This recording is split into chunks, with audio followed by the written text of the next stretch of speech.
Shalom, shalom. Merci encore une fois de plus. Merci de nous suivre sur la chaîne Epikaizo TV. Je suis votre serviteur, le prophète Orega. Que Dieu vous bénisse.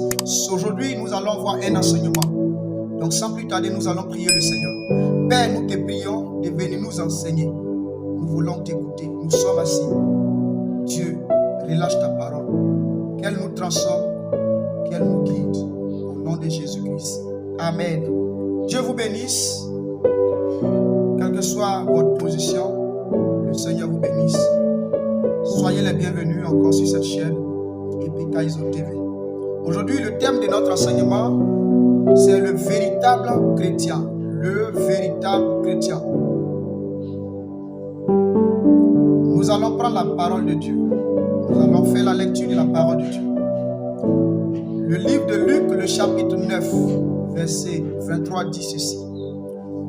Puis il dit à tous, si quelqu'un veut venir après moi, qu'il renonce à lui-même et qu'il se charge chaque jour de sa croix et qu'il me suive. Parole du Seigneur Jésus.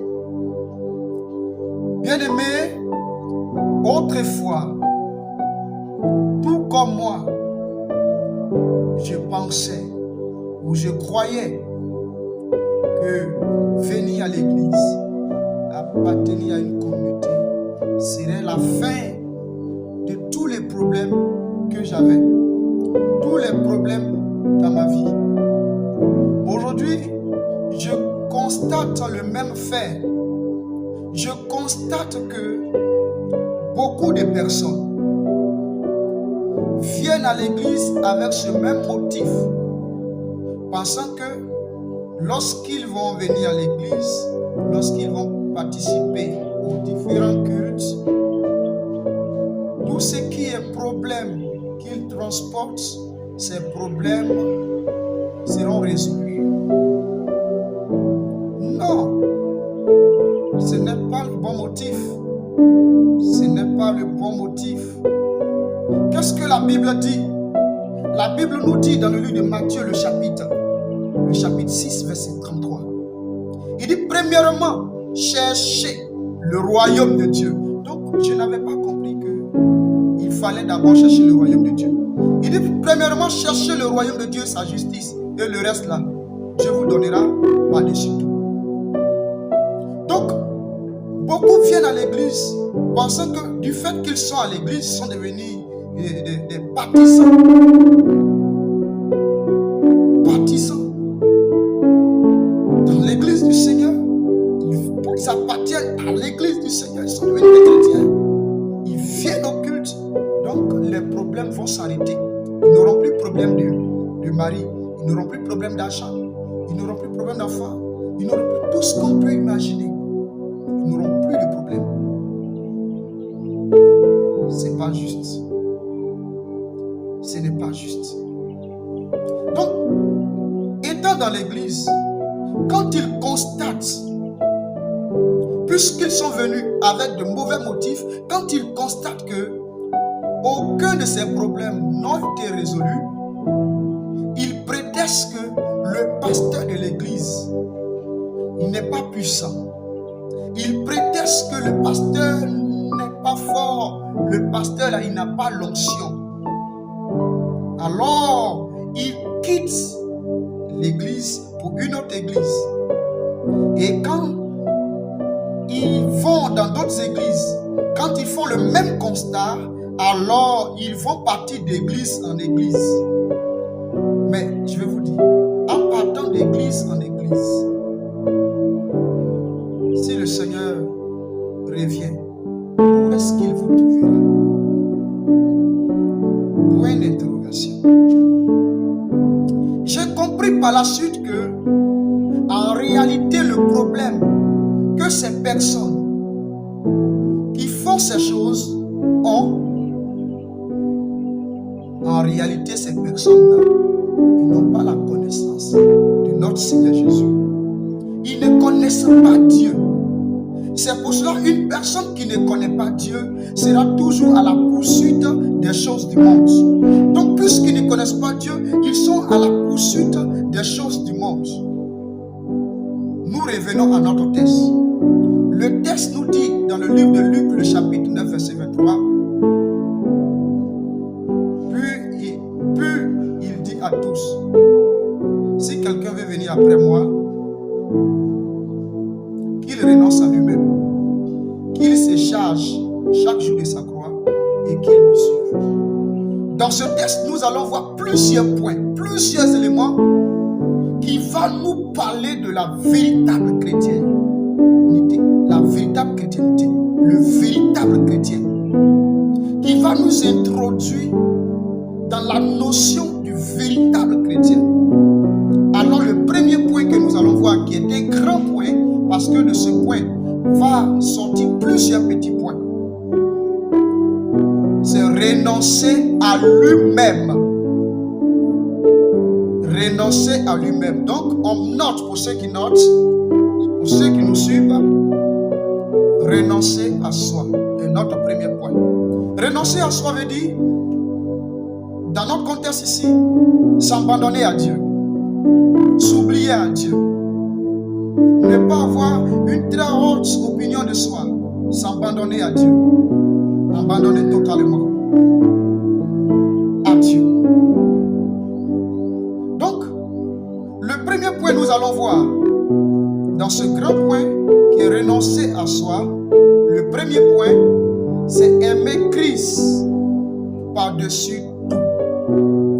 Celui qui prétend être un vrai chrétien ou celui qui dit qu'il est un vrai chrétien doit aimer Jésus-Christ par-dessus tout. Il doit aimer Jésus-Christ plus que toute autre chose, ici-bas comme là-haut, comme dans les cieux. Personne ne peut prétendre aimer Dieu s'il ne s'est pas au préalable abandonné entre les mains de Jésus. Ce n'est pas possible. Donc pour que nous soyons des véritables chrétiens, on doit connaître Christ. On doit s'abandonner à lui. On doit renoncer à notre moi. On doit renoncer à notre orgueil. On doit renoncer à notre fierté. On doit renoncer à toutes ces choses-là. On doit renoncer à tout. C'est en cela nous saurons que nous sommes des véritables chrétiens. Vous savez, l'amour de Dieu, l'amour de Dieu dans notre vie doit être à tous les niveaux. À tous les niveaux. Au niveau physique, au niveau spirituel, au niveau matériel. L'amour de Dieu doit être à tous les niveaux. L'amour de Dieu. Si nous disons que nous aimons Dieu, si nous avons du matériel, nous devons montrer notre amour.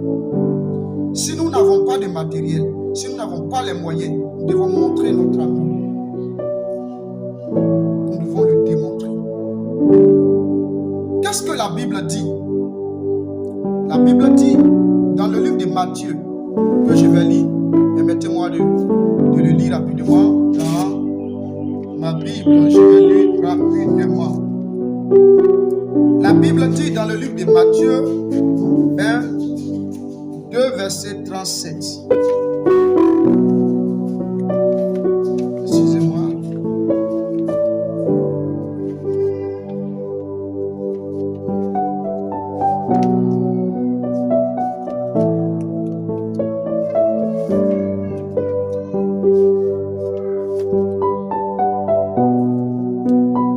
Matthieu 22, verset 37.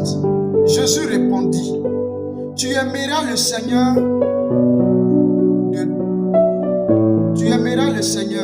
ton Dieu, de tout ton cœur, de toute ton âme et de toutes tes pensées.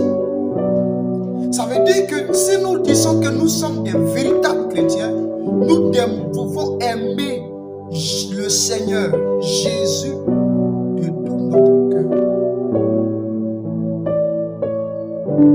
de tout notre cœur, de toute notre âme et de toute notre pensée.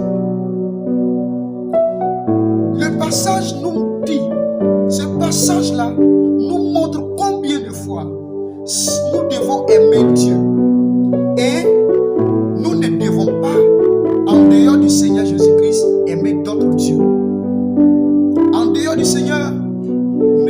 aimer d'autres dieux. Nous devons aimer que le Seigneur Jésus-Christ. Dieu vous bénisse. Nous devons aimer Jésus-Christ, lui seul. C'est lui le véritable sauveur, le sauveur du monde. Lui qui est venu et qui allait jusqu'au poteau de la croix. Il a pris nos péchés. C'est lui que nous devons aimer. Le deuxième point que nous voyons maintenant dans renoncer à soi, c'est laisser Christ nous diriger. Le chrétien est celui qui a invité Jésus-Christ dans sa vie et qui l'a accepté comme son sauveur et son Seigneur. Dès l'instant qu'il l'a accepté ainsi, sa vie ne lui appartient plus. Toi qui m'écoutes, tu dis tu as accepté Jésus, mais ta vie t'appartient encore. Revois ta position, reconvertis ta décision. Dès l'instant où tu as invité Christ, tu l'as accepté comme ton sauveur et ton Seigneur, ta vie ne doit plus t'appartenir, mais ta vie appartient désormais à Jésus-Christ. Voici pourquoi, par conséquent, tout ce que nous devons prendre comme décision, nous devons entreprendre, il est de notre devoir de consulter le Seigneur, de mettre cela à la lumière de la parole de Dieu, pour que le Seigneur nous parle, pour que le Seigneur nous oriente. Voyez, qu'est-ce que la Bible dit à ce sujet? L'apôtre Paul l'a dit dans le livre de Galates, le chapitre 2, verset 20. Si je vis, ce n'est plus moi qui vis, mais c'est Jésus-Christ qui vit en moi. Est-ce que quelqu'un, aujourd'hui, quelqu'un peut-il dire que si je vis, ce n'est plus moi qui vis, mais c'est Jésus qui vit en moi? Ceux qui le disent aujourd'hui, ils ne sont pas nombreux. Parce que aujourd'hui, beaucoup parmi nous, nous voulons diriger le Seigneur. Nous voulons donner une orientation au Seigneur. Nous voulons prendre des décisions et demander au Seigneur de les appliquer. Demander au Seigneur de les suivre. Bien-aimés, que le Seigneur vous aide à reconvertir votre part. Le véritable chrétien, c'est celui qui a renoncé à lui-même. C'est celui-là même qui aime Jésus-Christ par-dessus tout. C'est celui-là même qui laisse Jésus-Christ diriger sa vie désormais. Parce que lui, il sait ce qui est bien pour nous. Il sait ce qui est mieux pour toi. Que Dieu te bénisse. Le troisième point, mourir au péché. Mourir au péché, c'est notre troisième point. Un chrétien accompli est celui qui est mort au péché. Mourir au péché veut dire quoi? Mourir au péché, c'est se séparer du péché et des désirs de la chair. C'est aussi être libre du pouvoir du péché et l'esclavage du péché. On ne doit plus être esclave du péché. La parole de Dieu dit quoi? La parole de Dieu nous dit que le péché n'aura plus de pouvoir sur nous, car nous avons été ensevelis avec le Christ par le baptême. Le péché ne doit plus avoir de pouvoir sur nous. Mais regarde, le péché a un pouvoir sur toi. Le péché te contrôle. Aujourd'hui, tu n'es pas libre. Tu dis aujourd'hui, je ne pêche pas, mais le lendemain, tu es dedans. Regarde, convertis-toi. Convertis-toi une fois de bon. Convertis-toi. Donne ton cœur réellement à Jésus. Toi, accepte-le. C'est vrai, tu viens à l'église, mais certainement, tu n'as pas encore accepté le Jésus. Tu es venu sur invitation. L'église t'a plu, la musique t'a plu, la louange t'a plu, la décoration t'a plu. Mais est-ce que réellement tu as donné ta vie à Jésus? Si tu ne l'as pas fait, pendant que tu m'écoutes, prends la résolution de donner ta vie à Jésus. Vous savez, le chrétien qui a renoncé à lui-même devient automatiquement l'esclave ou le domestique de Dieu. Désormais, étant l'esclave ou le domestique de Dieu, désormais, il devient la propriété privée de notre Seigneur Jésus. Pour que tu sois la propriété privée de notre Seigneur Jésus. Pour que le Seigneur vit en toi, habite dans tout ton être. Il faudrait que tu renonces à toi. Tu renonces à toi-même. Tu renonces au péché. Tu renonces à ton mode de vie qui n'est pas conforme à la parole de Dieu. Alors, qu'est-ce que la Bible dit? Pour conclure, la Bible dit ceci, en 2 Corinthiens, le chapitre 5, verset 17. Si une personne est en Christ, elle devient une nouvelle créature. Elle devient une nouvelle créature. Voici que toutes choses sont devenues nouvelles. Et les choses anciennes sont passées. Je reprends. Il dit, si une personne est en Christ, elle devient une nouvelle créature. Voici que toutes choses deviennent nouvelles et les choses anciennes seront passées. Tu es en Christ. Tu es en Christ Jésus. Tu lui as donné ta vie. Est-ce que les choses anciennes sont passées?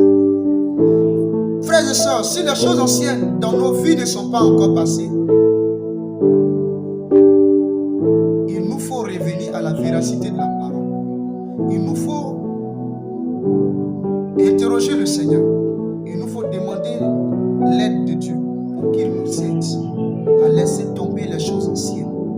Les choses que nous avons mélangées à notre vie chrétienne. Nous avons mélangé la prostitution à notre vie chrétienne.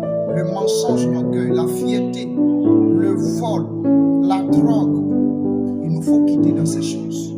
Si nous voulons voir le Seigneur nous bénir.